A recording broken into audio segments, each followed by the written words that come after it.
Record. Ini ada chat. Shalom Romo dan Mas ya. Selamat datang Mas Christian Wandri. Kita akan buka dulu dengan doa pembuka. Tolong Mas Tri aja untuk doa pembuka. Nanti doa berkat akan disampaikan oleh Romo Irin. Silakan Mas Tri. Ya, Bapak Presbiter sampaikan berkat. Memberkati.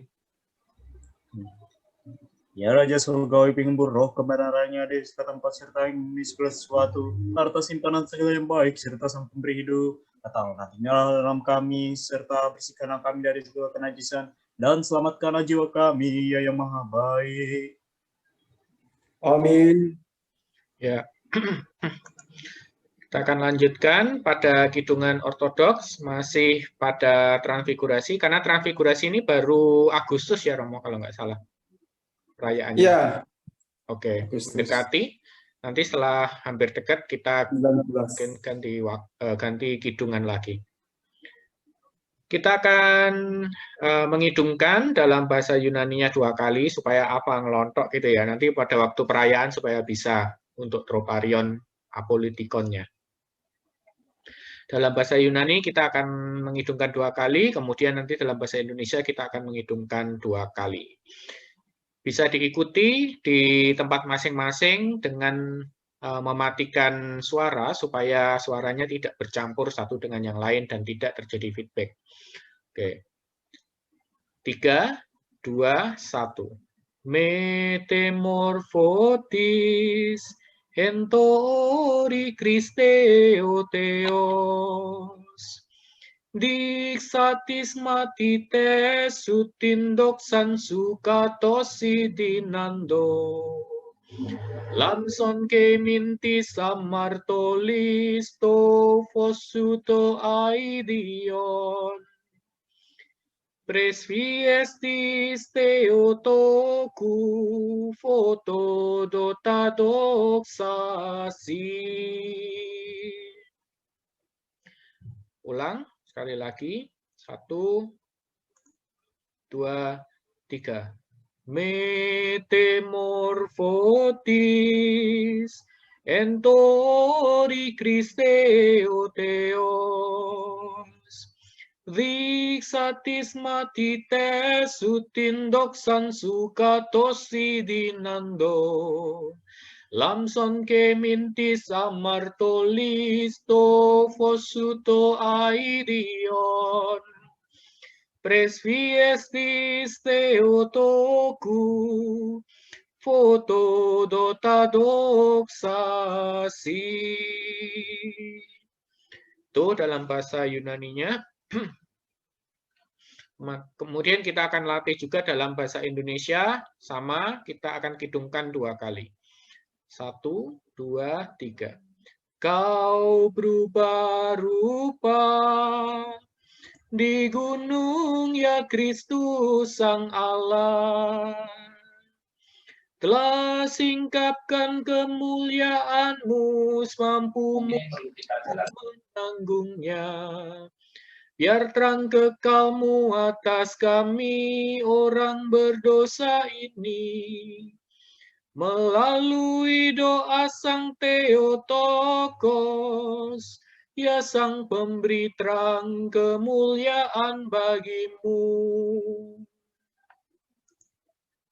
Sekali lagi, 3, 2, 1.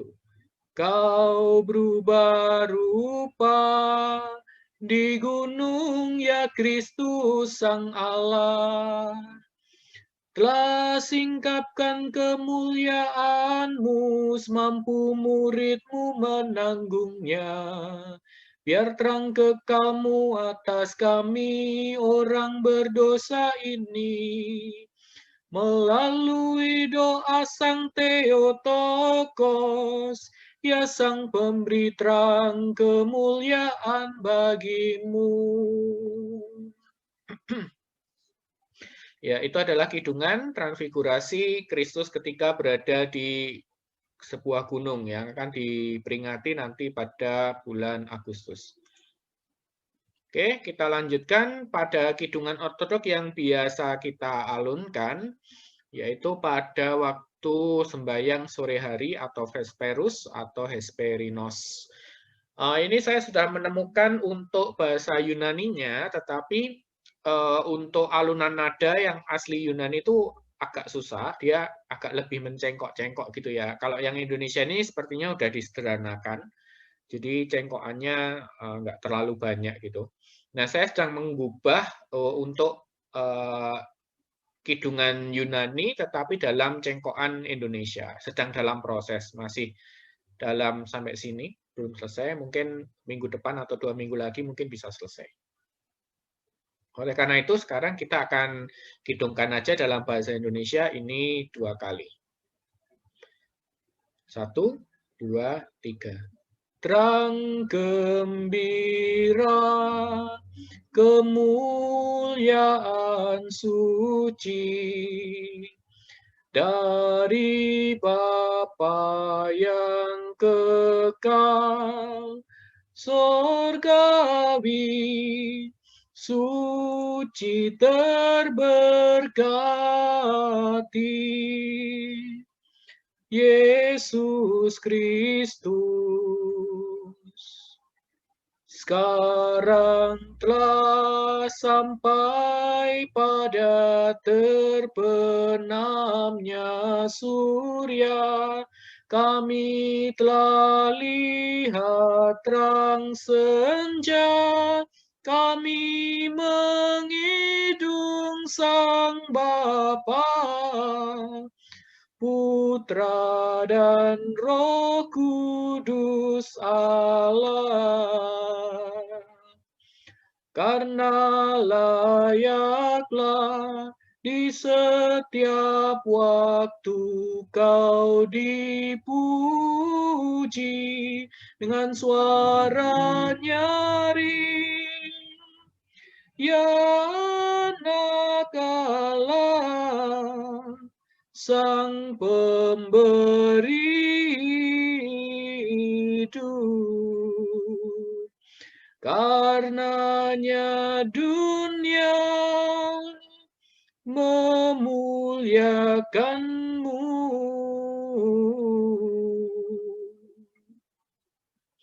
Kita akan kidungkan sekali lagi. 3, 2, 1.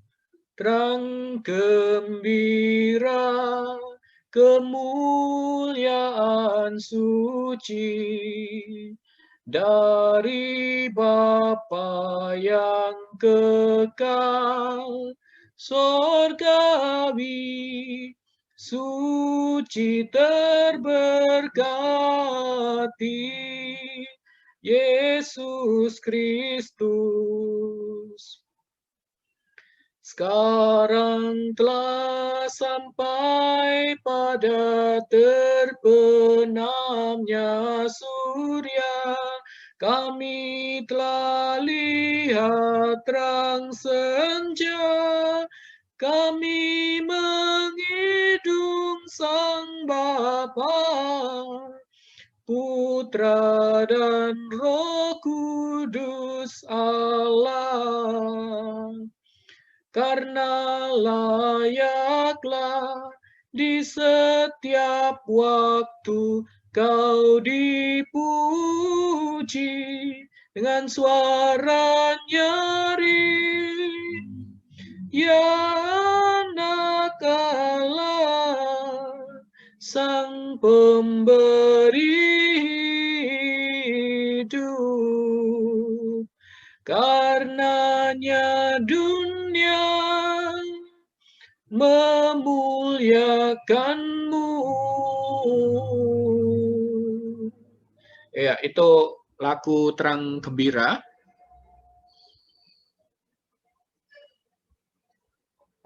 Atau dalam bahasa Greek-nya adalah Phosilaron. Lagu ini sudah ada sejak setidaknya pada tahun 110 Masehi. Berarti ini benar-benar lagu yang sangat kuno, lagu yang ada pada abad pertama, abad kedua gereja. Oke, kita akan lanjutkan pada hukum Allah tentang berbagai jenis doa. Di sini pada Law of God, buku Law of God dituliskan ada berbagai jenis doa, bentuk doanya, antara lain doa pujian dan ucapan syukur. Ketika Allah memberikan berkat-berkat-Nya kepada kita, maka kita seharusnya menaikkan doa pujian dan ucapan syukur kepadanya. Ya, berkat-berkat di sini bukan berarti hanya berkat-berkat secara jasmania, tetapi juga merupakan berkat-berkat secara rohani. Termasuk juga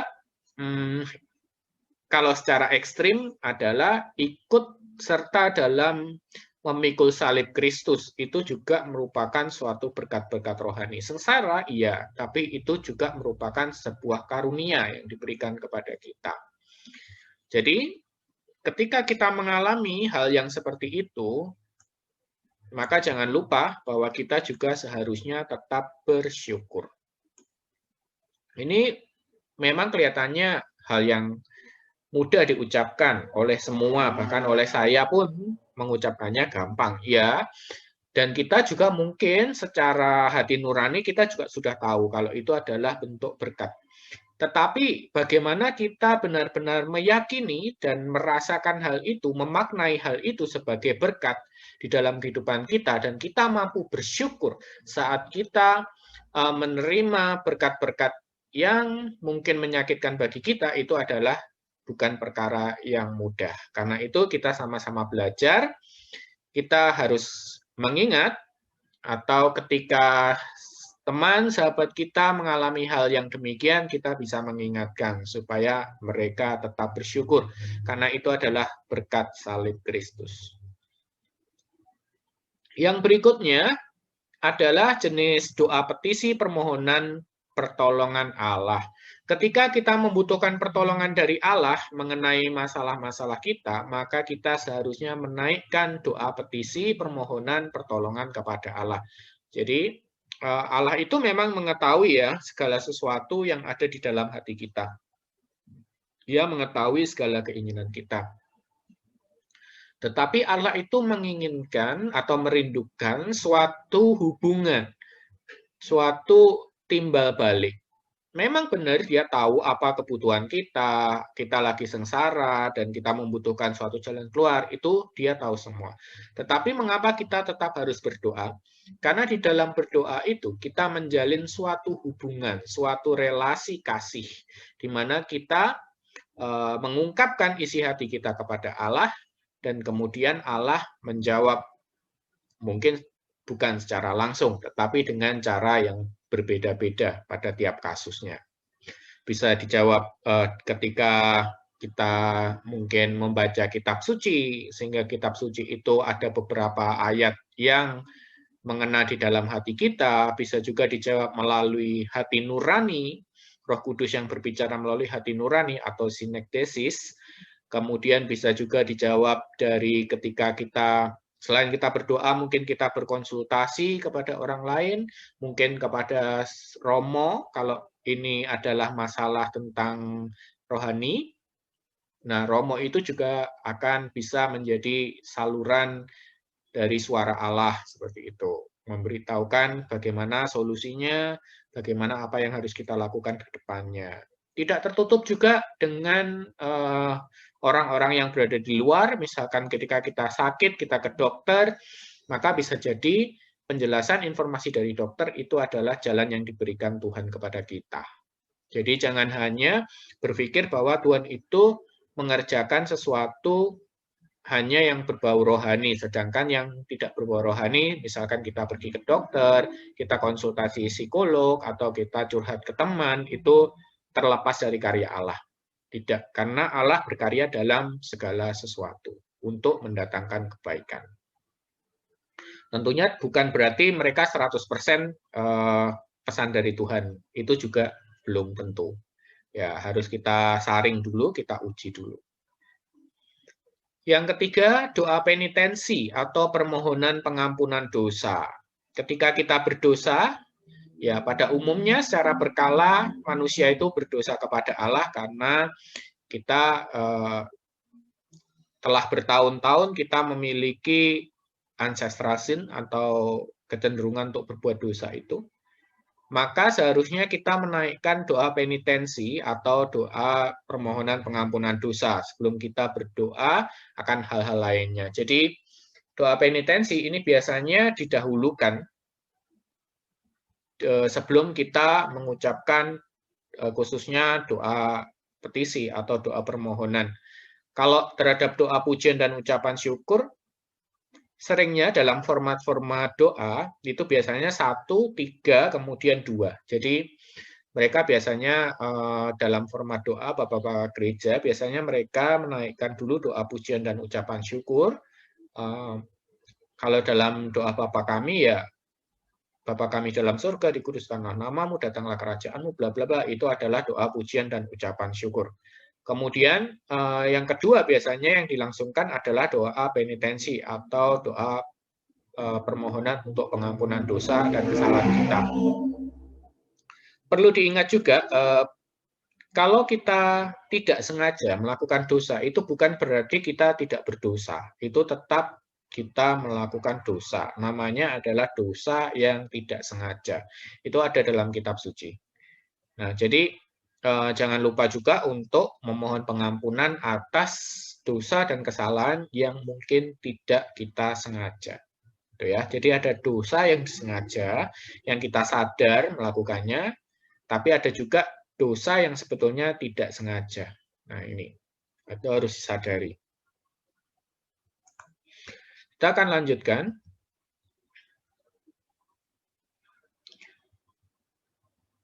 Pada bab berikutnya, yaitu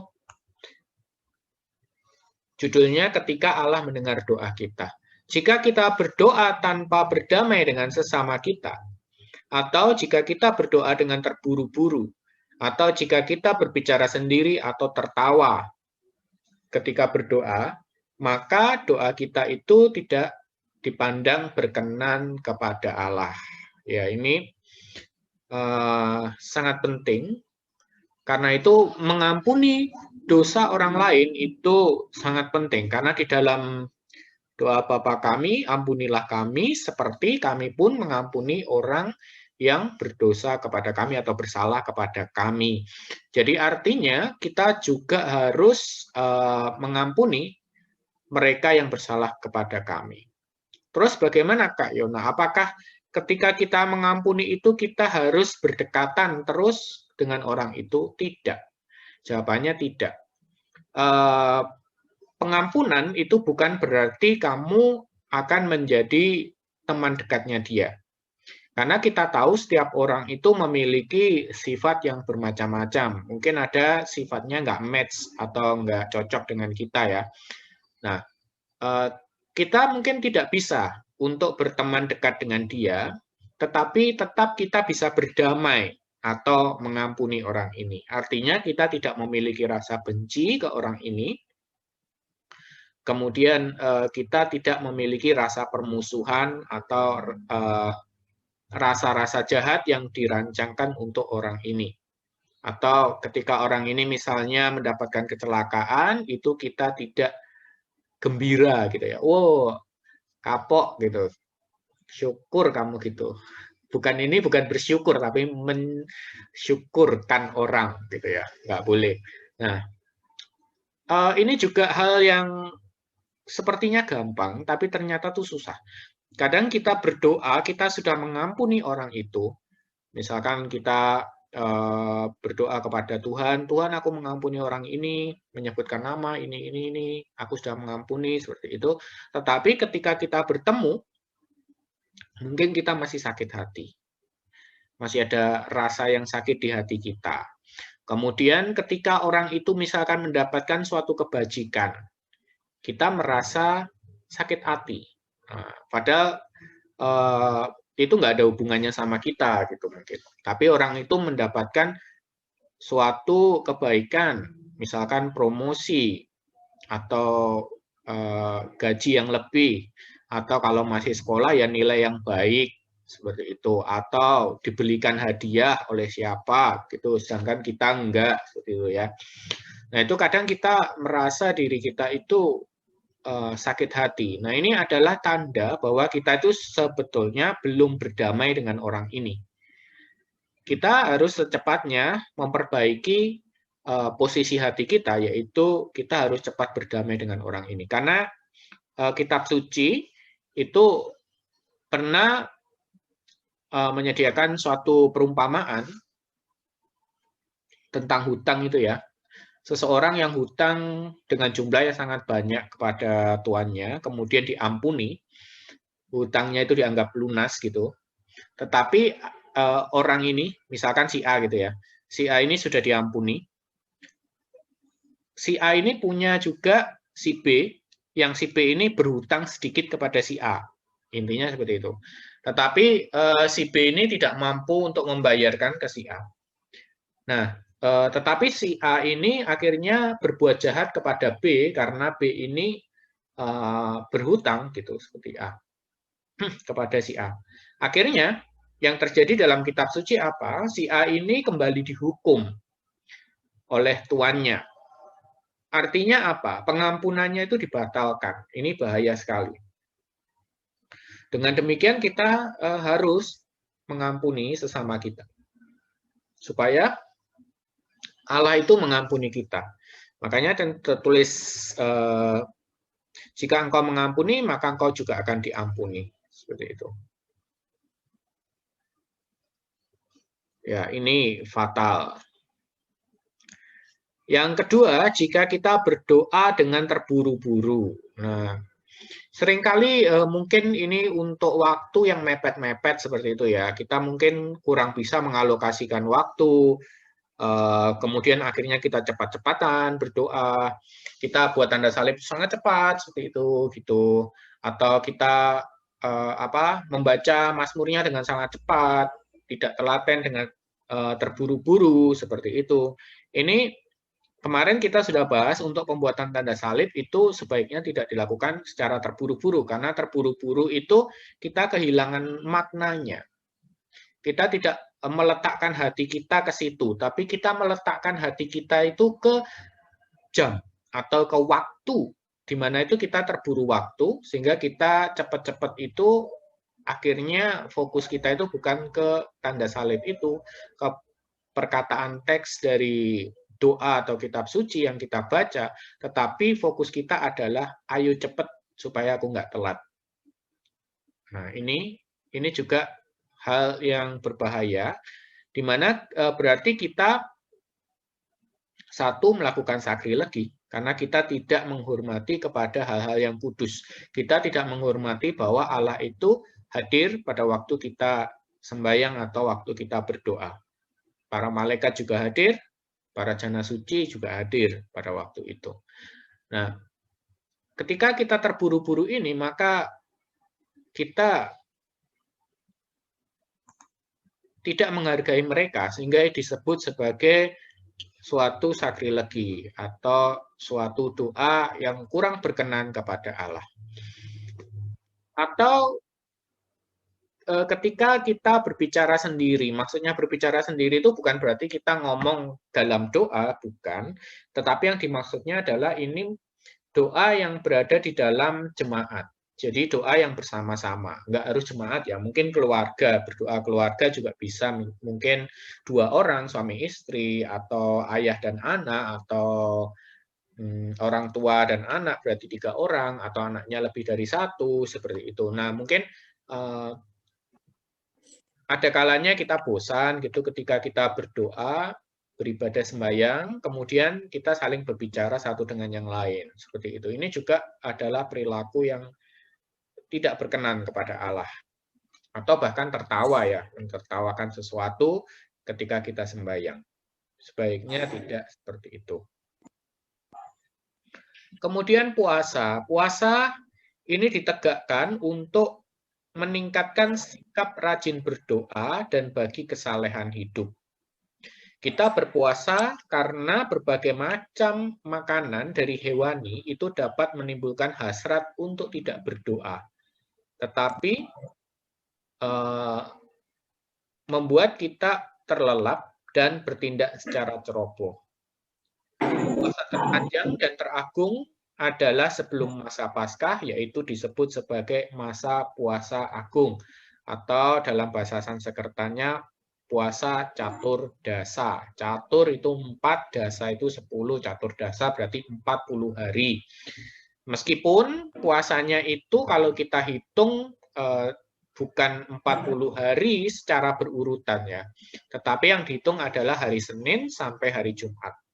Sabtu Minggunya nggak dihitung, seperti itu. Jadi kalau total masa puasa agung dari sebelum Paskah sampai ke Paskah itu pasti lebih dari 40 hari kalau dihitung harinya. Nah, ini perlu juga diketahui bahwa puasa itu berkaitan erat dengan sikap rajin berdoa. Jadi percuma kalau kita berpuasa tapi kita tidak berdoa. Itu akan jadi sama dengan diet. Jadi sama seperti diet biasa ya, karena kita tidak berdoa ketika itu. Nah, tujuannya kenapa? Kenapa kok puasa itu dikaitkan dengan rajin berdoa?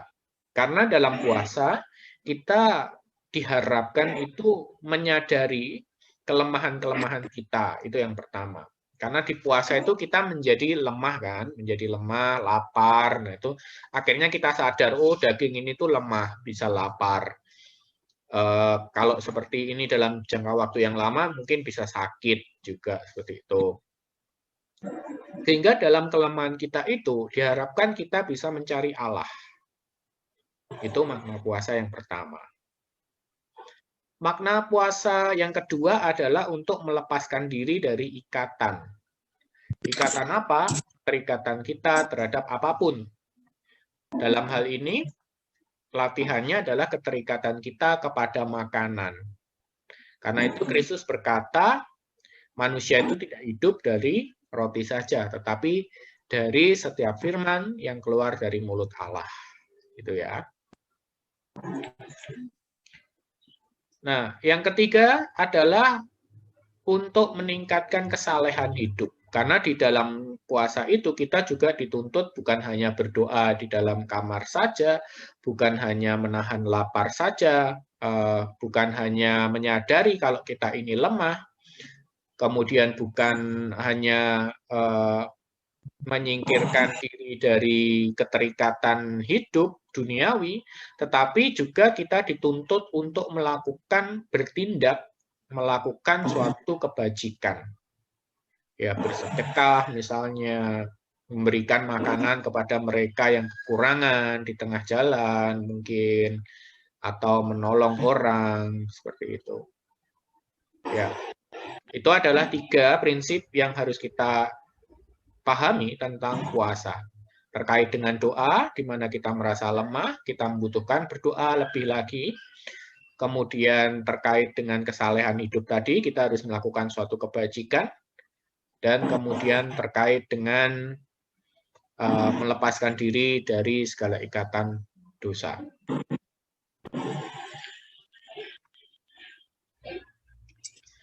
Oke, selanjutnya bagaimana kita berdoa?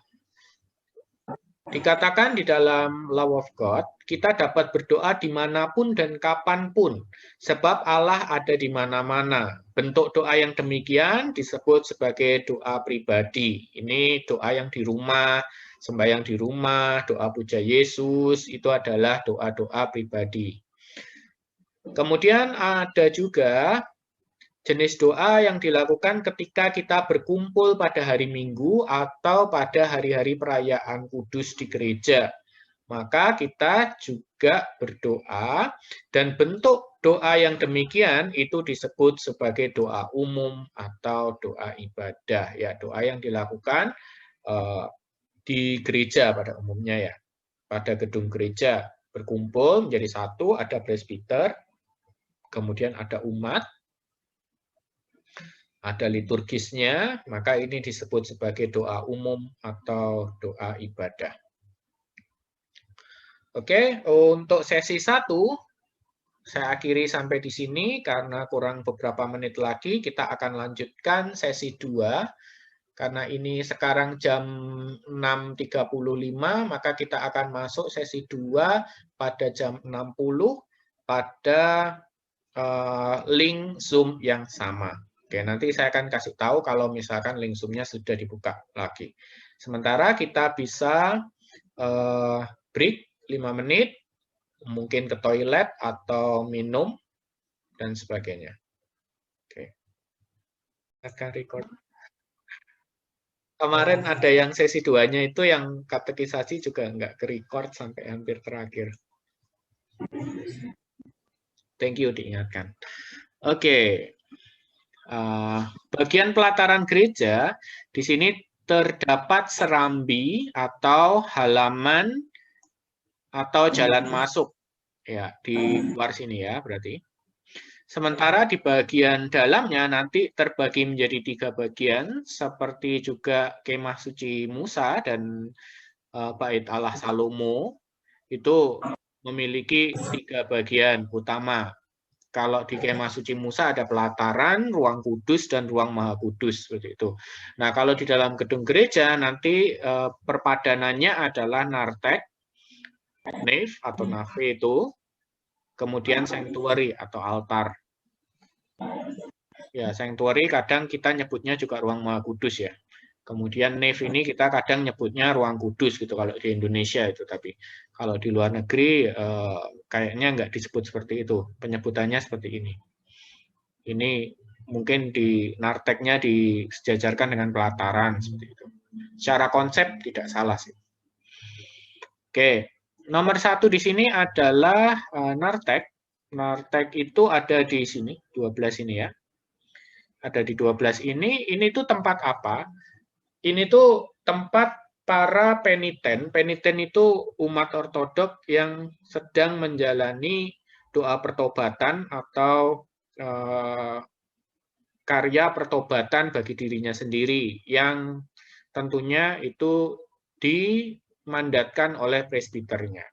Jadi bukan diri sendiri tiba-tiba melakukan penitensi sendiri, tidak seperti itu, tetapi ada arahan-arahan dari atasan.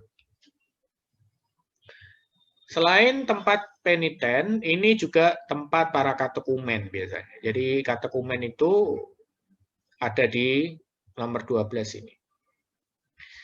Nah, pada era modern, nartek ini biasanya sudah menyatu dengan nave atau nomor 11, nave, body of church. Nave ini kalau diterjemahkan mungkin lambung kapal. Ini mengacu kepada kapalnya Nabi Nuh, bahteranya Nabi Nuh itu ya. Lambung bahtera. Ya, barang siapa yang masuk ke lambung bahteranya Nabi Nuh akan diselamatkan. Seperti itu konsepnya. Nah, untuk era modern ini nggak ada pemisahan, jadi untuk peniten dan juga untuk katekumen itu boleh masuk sampai di sini, di nomor 11. Kalau di bangunan-bangunan gereja yang kuno itu ada, masih ada bentuknya. Terus bentuknya juga bangunan gerejanya kalau dilihat dari atas itu bentuknya biasanya salib, gini ya, menghadap ke timur. Nah, di nomor 11, di nave ini merupakan bagian tengah di mana umat ortodok itu melangsungkan ibadahnya. Jadi umat ortodok melangsungkan ibadahnya, umat berada di sini. Nanti ini ada sekat ini trap naik gitu ya, trap naik. Itu sudah ke bagian pelayan di sini. Ini pelayan-pelayan, klerus, baik klerus minor maupun klerus mayor itu nanti berkisar di sini. Sanctuary atau kadang disebut juga langsung altar. Ini berarti mulai di setelah ikonostasis. Ikonostasisnya ada di sini. Berarti sanctuary-nya ada di belakangnya ikonostasis seperti ini. Kalau dalam Perjanjian Lama ruang Maha Kudus, nah di sini ada tirainya kan, ada tirainya yang mengingatkan kita pada peristiwa robeknya tirai bait Allah ketika Kristus mati gitu ya.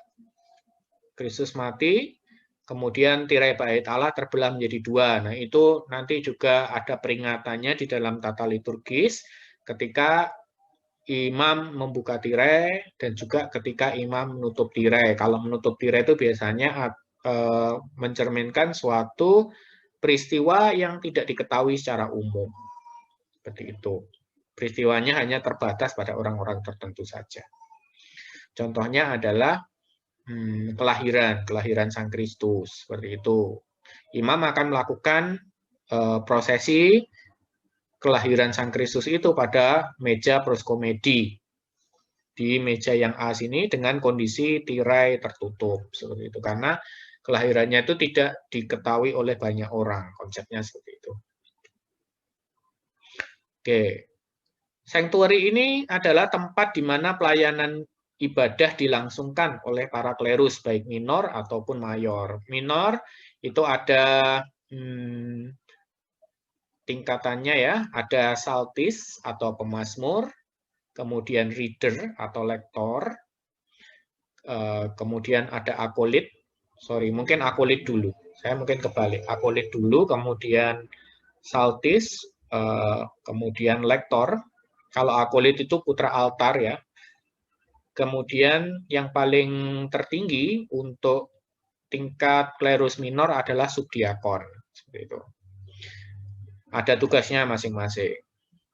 Nah, untuk klerus mayor nanti ada 3, yaitu diakon sendiri, kemudian presbiter atau seorang romo yang melangsungkan sakramen, kemudian episkop atau uskup.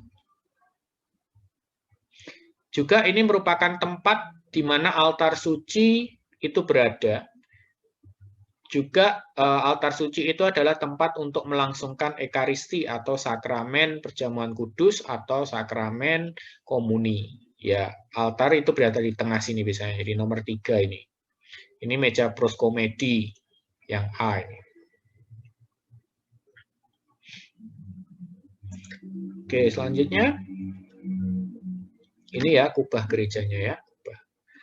Karena gedung gereja adalah tempat yang sangat suci, maka kita harus memasukinya dengan berdoa, dengan penuh hormat dan tidak berisik, gitu ya. Ini tuh hal-hal yang dasar, tapi kadang-kadang kita tuh lupa ya. Kadang-kadang kita tuh lupa. Kita sudah berada di dalam gereja tuh, tapi kita masih bercanda-bercanda seperti itu, berbicara satu dengan yang lain, tertawa-tawa seperti itu. Padahal ketika kita sudah berada di dalam gereja untuk melakukan sebuah ibadah, itu tuh kita harus mulai fokus kepada tatanan ibadahnya. Karena di tatanan ibadah tuh ada makna-makna tertentu karya penyelamatan Kristus yang mau disampaikan kepada kita. Maka kita harus fokus. Jangan sampai ketika sepertinya diam gitu ya, sepertinya sepi. Karena imam itu lagi melakukan proskomedi di dalam altar atau di dalam sanctuary. Itu berarti kan sedang peringatan kelahiran Sang Kristus tuh. Peringatan kelahiran Sang Kristus. Kemudian ada juga di situ peringatan kesengsaraan Kristus. Nah, kita malah ketawa-ketawa gitu. Nah, itu kan sesuatu yang sebetulnya tidak menghormati. Karena peristiwa itu sedang diperingati. Peristiwa kelahiran Kristus sedang diperingati, peristiwa kematian Kristus sedang diperingati. Jadi tidak sebaiknya kalau kita itu tertawa pada momen-momen itu. Tetapi kita harus tetap berdoa, kita harus tetap mengikuti. Sekalipun itu kelihatannya diam, nggak ada apa-apa, kita harus sadar, oh ini tuh lagi ini masuki peristiwa kelahiran Sang Kristus gitu. Diikuti. Jadi tatanan liturgi itu harus diikuti secara utuh dari awal sampai akhir. Kemudian selama liturgi ilahi itu kalau di dalam aturan Law of God kita dilarang untuk saling berbicara tadi ya atau tertawa. Ini udah peringatan kedua, tadi udah diperingati, kemudian di sini diperingatkan lagi. Berarti ini sesuatu yang penting. Dan adalah terlarang untuk awam untuk berdiri membelakangi altar. Ya, jadi kalau di sini ada altar, awam itu nggak boleh berdiri di sini terus menghadap ke sana, menghadap ke barat. Itu nggak boleh. Dibokongin, altarnya dibokongin itu nggak boleh. Jadi kalau mau ya berdirinya di samping-samping sini. Misalkan sesi foto atau apa ya. Kalau imam nggak apa-apa, karena imam kadang dia harus melakukan homili, itu juga dia membelakangi altar. Kemudian dia juga menyampaikan sakramen komuni, itu juga dia membelakangi altar. Tetapi untuk umat awam itu tidak diperbolehkan, termasuk klerus minor. Termasuk klerus minor, akolit, kemudian reader, subiakon, itu nggak boleh berdiri di depannya altar ini dan membelakangi. Kalau berdiri depannya altar masih menghadap altar masih nggak apa-apa. Kalau membelakangi nggak boleh, dianggap tidak menghormati, tidak sopan. Itu. Nah ini menariknya itu saya pernah dulu ada tamu dari luar negeri ketika di paroki Surabaya itu mereka ngerti seperti ini. Jadi orang luar negeri itu ketika diajak foto sama Romo waktu itu malah, sama Romo diajak foto tepat di depannya Royal Door fotonya. Tapi dia nolak. I'm sorry, I cannot gitu ya. Jadi dia pindah posisi, Kalau misalkan ini Royal Door-nya di sebelah sini ya, sebelah sini. Nah, dia itu akhirnya di sini, akhirnya di sebelahnya, di depannya ikon Kristus atau di depannya ikon Bunda Maria, seperti itu. Jadi dia menolak untuk di depannya Royal Door atau gerbang raja yang paling tengah itu. Nah, kita harus menyambut komuni suci dengan tenang dan tidak boleh terburu-buru. Dengan kedua tangan menyilang di dada. Ya, seperti ini gambarnya, menyilang seperti ini, disilangkan seperti ini. Dari sebelumnya sudah harus disiapkan, ketika mengantri itu sudah harus menyilang seperti ini. Kemudian ketika menerima juga ini nggak boleh dilepas. Tetap harus seperti ini, jadi posisinya seperti ini. Kalau mau berlutut, agak berlutut juga tetap harus posisinya menyilang seperti ini. Kemudian setelah komuni suci, kita mencium cawan tanpa membuat tanda salib, agar kita tidak menampik cawan secara tak sengaja. Ya, setelah ini, kemudian kita mencium cawan. Pada beberapa tradisi setelah cawan, kita juga mencium tangan Romo, bagian sini ya, bagian lengan yang sini. Itu is no problem. Tapi hati-hati menciumnya, jangan sampai membuat tangan Romonya itu meleset gitu ya, meleset nanti mengganggu cawannya. Kalau mengganggu cawannya nanti tumpah. Nah, kita harus menghormati di situ itu adalah benar-benar darah dan tubuh Kristus. Karena itu kita harus ekstra hati-hati ketika kita mendekati sakramen komuni atau sakramen ekaristi. Tujuannya apa? Membuat tanda salib seperti ini, yaitu tadi supaya tangan kita tidak secara tidak sengaja itu nyenggol cawannya gitu ya, nabrak cawannya. Apalagi kita buat tanda salib ini nanti bisa, misalkan ini ada cawan gitu, kita buat tanda salib ini nanti bisa seperti ini, kena cawannya secara nggak sengaja, secara ceroboh, dan cawan ini bisa tumpah. Nah, itu tidak diperbolehkan, amat sangat tidak diperbolehkan. Kalau misalkan kita mau membuat tanda salib itu jauh-jauh masih di antrian, tapi jauh ya. Jadi mungkin masih awal antri gitu, masih ada maybe masih awal masuk ke antrian itu bikin tanda salib dulu nggak apa-apa, terus langsung buat seperti ini. Ya, jangan sampai sudah dekat baru nanti buat tanda salib. Jangan diusahakan jangan terlalu dekat pokoknya pembuatan tanda salib. Nanti meskipun bukan giliranmu, kamu buat tanda salib kena orang depanmu bisa jadi kedorong gitu ya. Nah, itu harus diwaspadai. Itu adalah aturan-aturan dasar dalam kita menerima komuni suci. Kemudian berkat imam. Ketika imam memberkati kita, maka tangannya membentuk huruf Yunani ICXC, yang artinya adalah Yesus Kristus. I-nya yang paling depan, paling belakang ini, kemudian ini C ya, huruf C. X-nya adalah perpaduan antara jari manis dan jari kelingking, kemudian C yang terakhir itu jari kelingkingnya ini sendiri. Ya, ICXC. Ini dalam bahasa Yunani Yesus Kristus. IC ini Yesus, anagram, jadi singkatan gitu ya. Kayak Daniel FS, FS itu Ferdian Sidarta kayak gitu. Nah, di sini IC adalah untuk Yesus dan XC untuk Kristus. Dengan demikian, melalui imam inilah Tuhan Yesus Kristus sendiri memberkati kita. Kemudian, ketika kita mendengar dalam gereja kata-kata damai bagi semua, maka kita meresponnya dengan membungkuk tanpa melakukan tanda salib. Ya, ini yang benar dalam aturan law of God seperti ini. Jadi ketika damai bagi semua, gitu, kita tinggal merespon dengan membungkuk aja, nggak usah kasih tanda salib. Ini kalau contoh tanda salib yang dilakukan oleh seorang romo secara realita ya. Kalau ini kan gambar. Ini yang terdapat pada ikon tangannya Kristus. Juga bentuknya seperti itu. Ini yang secara realita. Kemudian dalam rangka menerima berkat pribadi dari seorang episkop atau uskup, atau juga dari seorang presbiter, maka kita meletakkan tangan kita dalam bentuk salib, tangan kanan di atas tangan kiri dengan telapak menghadap ke atas. Ya, ini tangan kanan, tangan kiri, tangan kanannya berada di atas, bentuknya salib, bentuknya. Jadi menyilang. Kemudian biasanya ya mereka bilang mohon berkatnya gitu. Nanti romonya akan memberkati. Romonya akan meletakkan tangan itu ke atas telapak tangan kita. Terus kemudian sesudah menerima berkat itu, maka kita mencium tangan yang memberkati kita seperti kita mencium tangan Kristus. Ya, gambarnya seperti ini.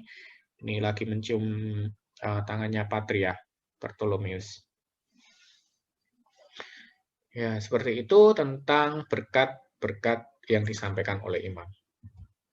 Oke, dari sini saya buka untuk sesi tanya-jawab. Mungkin sementara kalian menyiapkan pertanyaan apa yang akan ditanyakan seputar materi yang kita bahas hari ini, saya nanti bisa diketik atau nanti bisa dicatat dan dibaca nanti kalau mau lewat voice. Sementara menunggu, mungkin dari Romo Irin, apakah ada yang ditambahkan? Silakan Romo. Terima kasih. Romo mungkin nggak menambahkan, cuma memberikan apa namanya itu tadi, memberikan kesempatan untuk saudara-saudara atau yang ikut pada kesempatan ini bertanya. Tentu saja sebenarnya kita akan bisa mengerti kalau kita sudah ada dalam gereja ortodoks, tetapi kesempatan-kesempatan yang demikian tentu belum pernah dialami oleh saudara-saudara yang masih katekumen untuk kesempatan ini. Jadi kalau boleh Romo tanya, apa yang sekilas saudara-saudara tangkap atau kalian tangkap mengenai beberapa aturan ini? Itu aja, mungkin bisa menjadi satu pertanyaan dari saudara atau semua. Kok harus memakai seperti ini? Kok sepertinya banyak hal-hal yang apa perlunya bikin kesempatan seperti itu? Seperti itu kan menjadi satu pertanyaan. Kalau kita dari tradisi yang mungkin dari kekristenan yang tidak ada kesempatan seperti itu, monggo silakan. Oke, silakan. Kalau ada yang mau tanyakan lewat chat boleh. Nanti akan saya bacakan, kemudian saya usahakan untuk jawab. Kalau misalkan memang pertanyaannya belum tahu saya jawabannya, saya jujur aja, saya akan mencari dulu dari bahan-bahan yang ada, mungkin dari tulisan Papa Gereja, kemudian mungkin dari OSB, atau dari sumber-sumber ortodok lainnya. Silakan. Saya ingin bertanya. Iya, silakan. Ya, waktu di paroki saya pernah melihat seorang umat, jadi satu keluarga gitu ya, dan seorang umat, seorang ibu, dia memberkati anak-anaknya dengan membuat tanda salib, dengan gerakan tanda salib begitu, tapi tidak membentuk tanda ICXC itu seperti membuat tanda salib pribadi begitu. Yang ketiga jari itu disatukan. Apakah itu diperkenankan? Diperkenankan. Seperti ini ya. Seperti ini, kemudian memberkatinya seperti ini kan. Ya, boleh. Tetapi itu adalah berkat yang diberikan secara pribadi. Ya. Kalau ada romo yang memimpin sebuah ibadah atau ada di sekitaran situ, sebaiknya doa pemberkatan seperti itu diserahkan kepada romonya. Ya, karena kita menghargai dia sebagai seorang romo. Gitu. Tetapi secara pribadi, misalkan dia memang ingin mendoakan dan memberikan berkatnya, boleh aja. Gitu. Mungkin dia nggak punya kesempatan lain gitu ya, mungkin ketemunya cuma di gereja doang gitu. Nah, dia nggak punya waktu lagi di luar, nggak bisa ketemu, maybe seperti itu boleh. Nggak ketat-ketat amat gitu. Tetapi sebaiknya ya kalau ada romonya, sebaiknya dari romo. Seperti itu. Oke. Begitu, Mas Konstantinus? Satu lagi, kalau memberikan berkat dengan membuat tanda salib di kening, itu apakah diperbolehkan juga? Kalau dulu mama saya, mama baptis saya, itu memberikan tanda salibnya bukan di kening, tapi langsung nemplokin tanda salibnya tuh ke aku gitu. Jadi dia templokin langsung ke aku gitu, ke kananku, ke kiriku gitu. Ya, jadi kalau aku ya templokin langsung ke situ, gini. Seperti itu. Yang aku tahu gitu. Kalau misalkan tanda salib ke dahi doang, aku belum pernah lihat ya. Mungkin itu lebih ke kayak tradisi barat nggak sih? Kayak yang pembuatan tanda salib seperti ini. Atau kalau biasanya imam melakukannya, mungkin kalau ada minyak gitu. Kalau ada minyak suci. Kalau mungkin ada minyak suci ya mungkin bisa dilakukan seperti itu. Gitu. Karena ada minyak suci yang bukan sakramen. Itu yang boleh dimiliki oleh umat juga. Ya. Maybe aku kasih contoh ya minyak suci ya. Bentar. Ini contoh minyak suci. Lu kena ini. Kena. Oke, tak matiin dulu. Tutup background-nya.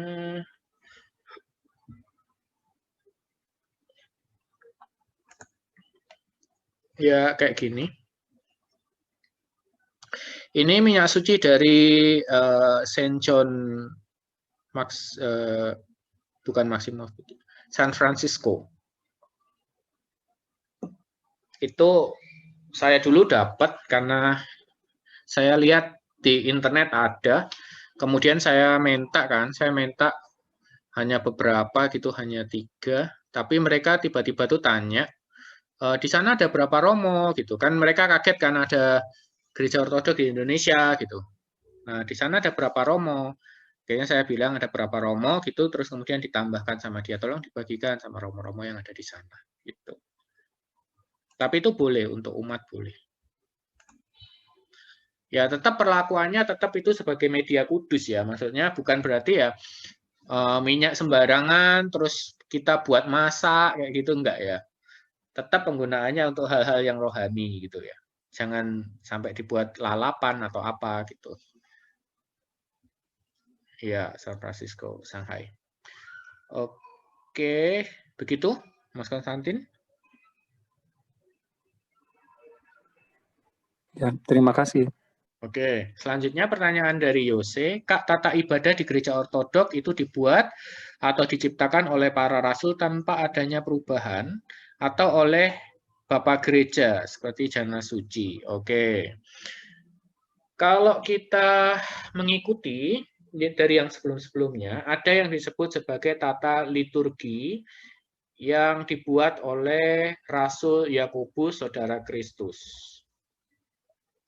Nah, tata liturgi Rasul Yakobus itu menurut para scholar tidak sepenuhnya ditulis oleh Rasul Yakobus, tetapi ada bagian-bagian tertentu yang memang ditulis oleh Rasul Yakobus dan kemudian dilengkapi. Istilahnya dilengkapi ya, bukan ditambahkan. Dilengkapi dengan makna-makna teologis dari penulis-penulis sesudahnya. Tetapi itu pun masih dekat, sekitar abad 1 dan abad kedua. Seperti itu. Terus kemudian berdasarkan alurnya nanti akan muncul tata liturgis yang lain, yaitu tata liturgis Yohanes Chrysostomos, Basilius Agung, kemudian Gregorius Agung. Nah, dari situ kita tahu bahwa mereka ini bukan mengarang, tetapi hanya menambahkan saja, hanya menambahkan kaidah-kaidah teologisnya, supaya dogma gereja itu bisa berdiri dengan lebih kokoh untuk menghadapi para bidat yang ada pada zaman itu. Gitu. Karena dengan seiring berjalannya abad, itu nanti keluar bidat-bidat baru ya, yang meragukan tentang misalnya kodratnya Kristus, meragukan tentang Trinitas, meragukan tentang apa. Nah, Bapak Gereja berinisiatif membentengi seluruh ajaran Gereja Ortodok itu salah satunya dengan memasukkannya ke dalam bentuk liturgis. Seperti itu. Jadi kerangkanya tetap, tetapi ada perkuatan-perkuatan dari para Bapak Gereja itu. Kalau kerangkanya pasti sama. Jadi kalau kita bandingin antara Yohanes Chrysostomos, kemudian Basilius Agung, dengan liturgis yang lebih kuno, yaitu liturgis Rasul Yakobus, ada juga liturgis Rasul utusan Markus atau Evangelis Markus, itu ada juga. Nah itu kerangkanya tuh hampir mirip-mirip gitu, cuma beda mungkin yang Yohanes Chrysostomos itu lebih panjang, ada ininya, ada doa tentang ini, ada doa tentang itu, ada input tentang kredo Nikaia Konstantinopel, itu juga dimasukkan ke dalam liturgis itu untuk membuat pemahaman umat itu tidak melenceng nantinya. Seperti itu kira-kira Yose. Tetapi intinya masih sama, itu dibuat oleh para rasul. Kerangkanya dibuat oleh para rasul. Gitu. Ada lagi yang ditanyakan? Izin bertanya. Ya, Tri. Untuk pengakuan dosa, kenapa sih harus dengan imam, nggak langsung ke Tuhan aja gitu ya, Tuhan saya berdosa itu. Oke. Untuk pengakuan dosa, kalau kamu langsung itu nggak apa-apa, tapi itu bukan terhitung sebagai sakramen. Yang terhitung sebagai sakramen adalah kamu melakukan pengakuan dosa itu kepada imam. Tujuannya apa sih tujuannya? Tujuannya adalah imam itu sebagai saksi yang pertama. Karena kitab suci berkata bahwa suatu perkara sah itu jika paling tidak ada dua orang saksi, yaitu dirimu sendiri dengan imam itu. Ya, itu maka suatu perkara menjadi sah. Demikian juga pengampunan dosa itu dikatakan menjadi sah karena ada dua orang saksi. Itu yang pertama. Yang kedua adalah mengenai janji Kristus kepada para rasul, yaitu Kristus itu memberikan kuasa untuk mengikat dan melepaskan baik yang ada di surga dan yang ada di bumi. Nah, ini kalau kita lihat berdasarkan tulisan Bapak Gereja, yang dimaksud di sini adalah pengampunan dosa, kuasa untuk pengampunan dosa itu.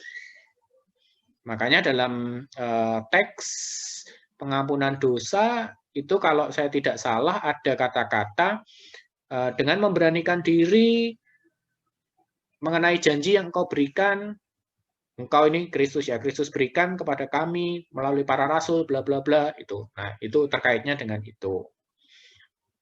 Kemudian yang ketiga, mengapa kita perlu untuk melakukan pengakuan dosa kepada imam? Itu karena imam itu bertanggung jawab atas perkembangan batinmu.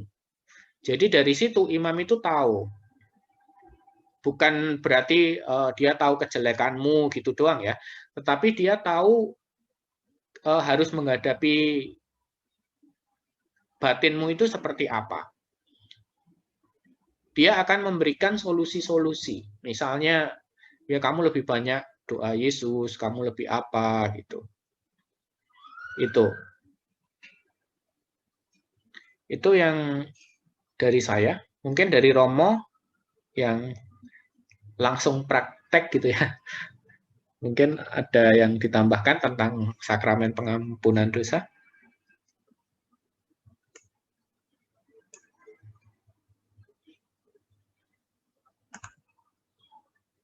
Masih mute, Romo. Masih mute. Waktunya tinggal 6 menit. Halo? Kurang lebih apa yang disampaikan oleh Mas Yona benar demikian, bahwa yang terutama adalah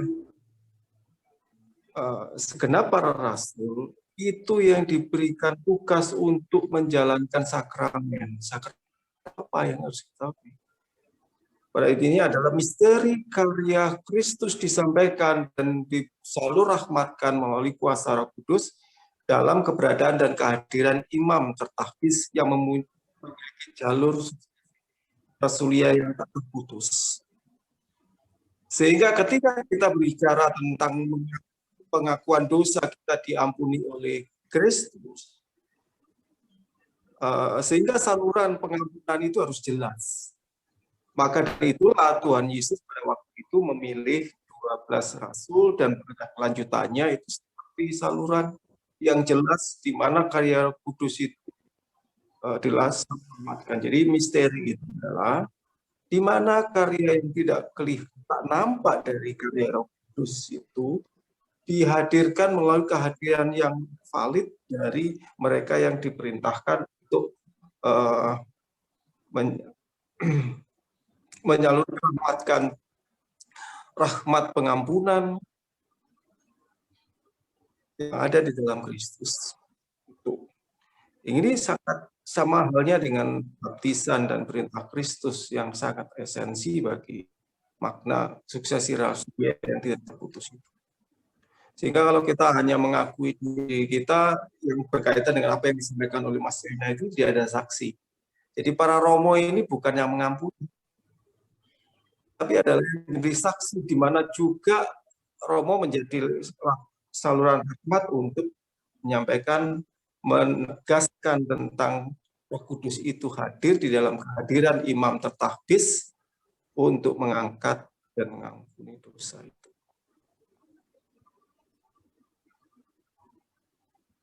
Jadi seperti itulah kenyataan yang harus disadari. Baik, waktu tinggal 4 menit. Saya akan jawab aja dari Yose secara cepat ya. Kalau kidungan atau nyanyian dalam ibadah liturgi sekarang itu apakah sudah ada sejak ibadah di zaman para rasul? Sebagian ada, sebagian berkembang pada era sesudahnya sesuai dengan kebutuhan untuk menegakkan lagi dari ajaran heretik atau ajaran para bidah. Gitu. Salah satunya tadi yang sudah kita nyanyikan di awal, yaitu Fosilaron, Terang Gembira, itu setidaknya sudah ada pada tahun 110 Masehi. Nah, saya yakin itu sudah ada sebelum 110, yaitu pada zaman para rasul. Itu. Selamat datang Mas Ari yang pakai akun istrinya. Kemudian dari Abel, izin bertanya, apakah imam boleh mentahfiz diakon perempuan seperti Santa Nina? Ya, sebelum ada keputusan dari sinode episkop, maka kita tidak bisa melakukan secara sembarangan. Jadi kita sebaiknya menunggu keputusan sinode episkop dulu. Nanti sinode episkop akan menyelidiki kasusnya dengan lebih sesama. Kalau sudah memang ada keputusan, maka kita diperbolehkan untuk melakukannya. Tapi sepanjang belum ada keputusan dari sinode episkop, saya pikir masih kita belum untuk lakukan itu. Saya mau tanya, di dalam Uni Ortodok ada membahas tentang pengakuan dosa. Apa sih maksudnya pengakuan dosa harus bersifat spesifik? Tapi ada lagi slide berikutnya, jangan terlalu spesifik. Ya maksudnya spesifik itu dosanya apa? Jangan cuma ngomong, saya sudah berdosa, Romo. Itu doang.